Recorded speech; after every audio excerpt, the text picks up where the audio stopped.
আমার কথা শুনবার জন্য আপনাদের স্বাগত জানাই। দেশে একটা হযবরল অবস্থা চলছে, আইন শৃঙ্খলা পরিস্থিতির অবস্থা লেজে গোবরে। দেশের শাসন ক্ষমতায় পরিবর্তন যেটা অগাস্টে হয়েছে, সেই পরিবর্তনের পর থেকেই চারদিকে অস্থিরতা, দাবি দাওয়া, যে দাবি কোনোদিন আগে ওঠেনি সেই দাবি হাহাকার তুলে মাঠের স্বার্থান্বেষী গোষ্ঠী সক্রিয় হওয়ার চেষ্টা করছে। ধর্ম বর্ণ নির্বিশেষে তারা সক্রিয়, যার পণ্যায় চাপ তৈরি করছে নতুন অন্তর্বর্তীকালীন সরকারের উপর। এখনই তাদের সবার সব দাবি পূরণ করতে হবে। দাবি দেওয়া পার্টির কারণে দেশ জুড়ে যখন তখন সড়কে বিশৃঙ্খলা পরিস্থিতি তৈরি হচ্ছে। এরা কারা? কারা এদের পেছনে? এই দাবিগুলো একদিন কোথায় ছিল? আর একটা অন্তর্বর্তীকালীন সবাই বোঝে যে এটা শর্ট টার্মের একটা সরকার, যদিও সরকার বলছে না সেটা সরকারের দুর্বলতা, তারা কতদিন ক্ষমতায় থাকবেন, তাদের রোডম্যাপ কি, তাদের আলটিমেট গোল কি, সেগুলো তারা বলছেন না, এটা দুর্বলতা। কিন্তু নামটা তো অন্তর্বর্তীকালীন, সহজে বোঝাই যায় তারা দীর্ঘমেয়াদের সরকার নয়।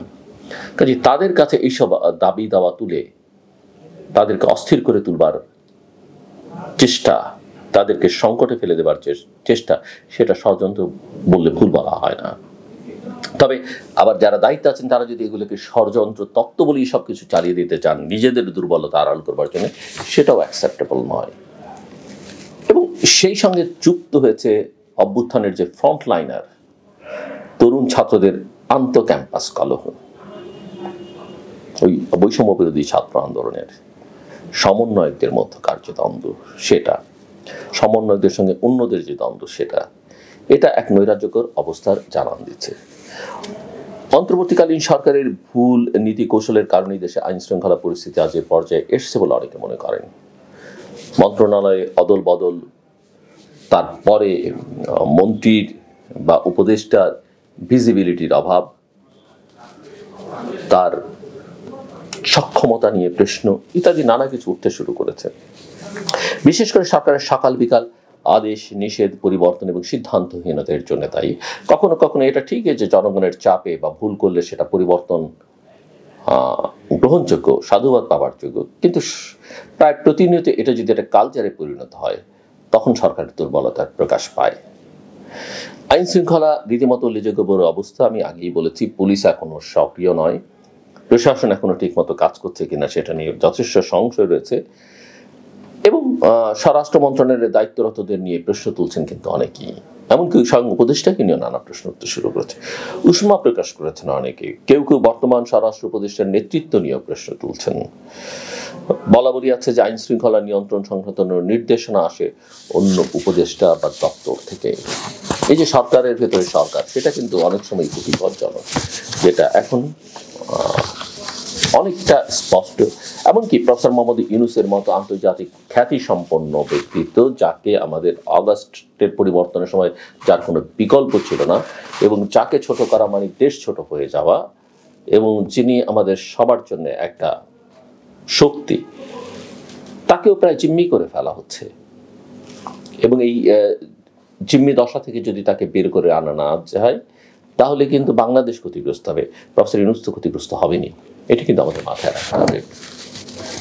বিগত দিনের আইজিপি এবং ডিএমপি কমিশনার, ঢাকা মেট্রোপলিটন পুলিশের কমিশনার দেশের সার্বিক আইন শৃঙ্খলা পরিস্থিতি নিয়ন্ত্রণে অনেকটা ব্যর্থ হয়েছেন। এ সময় সদর দপ্তরে নানান বিশৃঙ্খলা দেখা গেছে, যারা এই যে যাদের সম্প্রতি পরিবর্তন করা হয়েছে।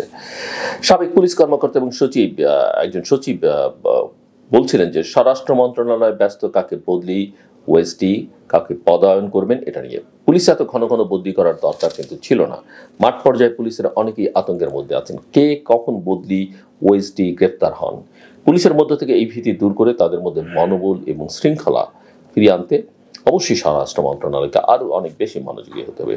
সাম্প্রতিক সময়গুলোতে আইন শৃঙ্খলা পরিস্থিতি নিয়ন্ত্রণে উপদেষ্টা হিসেবে দেশের অভ্যন্তরে বর্তমান স্বরাষ্ট্র উপদেষ্টা টোটালি ফেইলিউর বলে অনেকে মনে করেন।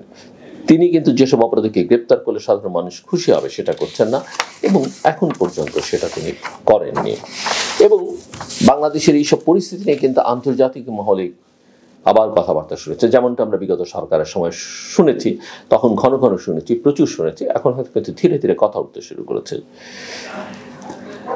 যেমন বাংলাদেশের চলমান রাজনৈতিক অস্থিরতা নিয়ে যুক্তরাজ্যের একদল আইন প্রণেতা তাদের উদ্বেগ প্রকাশ করেছেন।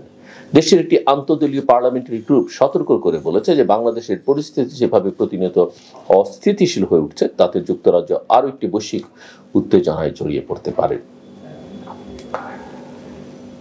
তাদের একটি প্রতিবেদনে বলা হয়েছে যে শেখ হাসিনার সরকার পতনের পর বাংলাদেশে 2000-এর বেশি নৃশংসতার ঘটনার প্রমাণ পাওয়া গেছে এবং সতর্ক করে বলেছে যে বাংলাদেশের বর্তমান সরকার প্রতিশোধ নেওয়ার জন্য আইন ও বিচার ব্যবস্থাকে হাতিয়ার হিসেবে ব্যবহার করতে পারে। এছাড়া শেখ হাসিনার পতনের পর বাংলাদেশে ইসলামী চরমপন্থীদের উত্থানের বিষয়টি নিয়েও সতর্ক করেছেন তারা। The all party parliamentary group for the Commonwealth বা এপিপিজির চেয়ারম্যান কনজারভেটিভ পার্টির নেতা অ্যান্ড্রু রসিন্ডেল বলছেন, কমনওয়েলথের গুরুত্বপূর্ণ মিত্র দেশগুলোতে প্রভাব ফেলতে পারে এমন বিষয়ে সচেতনতা তৈরির লক্ষ্যে আমরা যে চেষ্টা চালাচ্ছি তারই একটি অংশ এই প্রতিবেদনে উঠে আসা বিষয়গুলো সরকারের পাশাপাশি বাংলাদেশ ও কমনওয়েলথের সঙ্গে সংশ্লিষ্ট বিভিন্ন দাতব্য সংস্থা অংশীজনদের কাছে তুলে ধরা হবে। আশা করা হচ্ছে যেসব বিষয় প্রতিবেদনে তুলে ধরা হচ্ছে সেগুলো ওয়েস্টমিনিস্টার ও হোয়াইট হলে গুরুত্বের সঙ্গে শোনা হবে। প্রতিবেদনটি আইন প্রণেতা ও নীতি নির্ধারকদের বিষয়গুলো বুঝতে সহায়তা করবে। আমি মনে করি যে এরকম অভিযোগ, এরকম বিবৃতি আরও আসবে। সেগুলোকে মোকাবেলা করার জন্য আমাদের ভেতরে যে সমস্যাগুলো আছে সেগুলো দ্রুত কাটিয়ে উঠে যতটা দ্রুত সম্ভব জনগণের প্রতিনিধিদের কাছে ক্ষমতা হস্তান্তরের প্রক্রিয়াটি নিশ্চিত করতে হবে। জনগণের প্রতিনিধি হিসেবে যারা আসবেন, যে শক্তি আসতে পারে, তারা সবকিছু ভালো করবেন এটা মনে করবার কোনো কারণ নেই, কিন্তু তাদের এক ধরনের দায়বদ্ধতা আছে এবং জনগণ তাদের সঙ্গে ডিল করতে পারবে, তাদেরকে বসাতে পারবে, নামাতে পারবে, সেই সুযোগ সবসময় জনগণের হাতে থাকবে এবং তাদের সেটা করতে পারতে হবে এই পরিস্থিতির মধ্যে দিয়ে, সেটা আমরা আশা করতে পারি। কিন্তু একটা অনির্বাচিত সরকারকে এই সুযোগ সাধারণ মানুষ দিতে চাইবে না, গণতান্ত্রিক বিশ্বও একটা সময় গিয়ে দিতে চাইবে না। এখানে আরেকটা কথা আমি যোগ করে দিতে চাই যে সরকার অনেক কিছু করতে চাইছে, সবকিছু করায় হাত দেওয়া ঠিক হবে না। এমনকি সংবিধান সংস্কারের যে বিষয়ে আলোচনা হচ্ছে, আমি এখানে খুব জোর করে কথা বলতে চাই। এখানে নানান ধর্মীয় গোষ্ঠী তৎপর, নানা আলোচনা। বাংলাদেশের সংবিধানটিকে আসলে যত সিম্পল করা যায়। মুক্তিযুদ্ধ আমাদের সবার উপরে, 24-এর সঙ্গে মুক্তিযুদ্ধের তুলনা করলে হবে না। মুক্তিযুদ্ধই, এরপরে 90, 24 এগুলোও আমাদের ইতিহাসে অত্যন্ত গুরুত্বপূর্ণ অধ্যায়। বাংলাদেশে কোনোদিন স্বৈরতন্ত্র ফ্যাসিবাদ আসতে পারবে না, এটা কোনো আইন দিয়ে ঠিক করা যাবে না, এটা আমাদের মনস্তত্ত্ব আনতে হবে। আমরা যদি দেশে একটা গণতান্ত্রিক প্রক্রিয়া চালু করতে পারি, গণতান্ত্রিক বিধি ব্যবস্থা চালু করতে পারি, প্রতিষ্ঠানগুলো গড়ে তুলতে পারি, রাষ্ট্রের গুরুত্বপূর্ণ প্রতিষ্ঠানগুলোতে কারা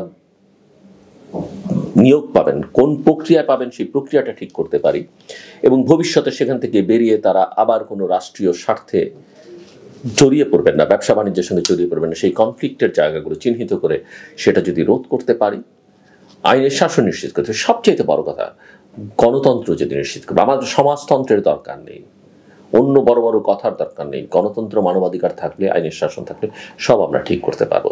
আমাদের এই ধর্মীয় অধিকার, এই অধিকার, ওই অধিকার, ধর্ম, বর্ণ, গোত্রের অধিকার বলার দরকার নেই। যে দেশে সবাই সমান সেই দেশে এত কথা বলবার দরকার পড়ে না।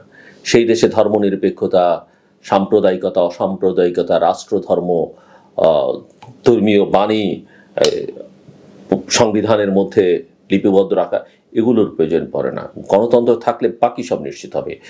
যার যার কাজ, যার যার ব্যক্তিগত জীবন সে তার মতো করে চর্চা করবে, রাষ্ট্রের মতো চলবে। আমার কথা শুনবার জন্য আপনাদের অসংখ্য ধন্যবাদ। আপনার সবার জন্য শুভকামনা।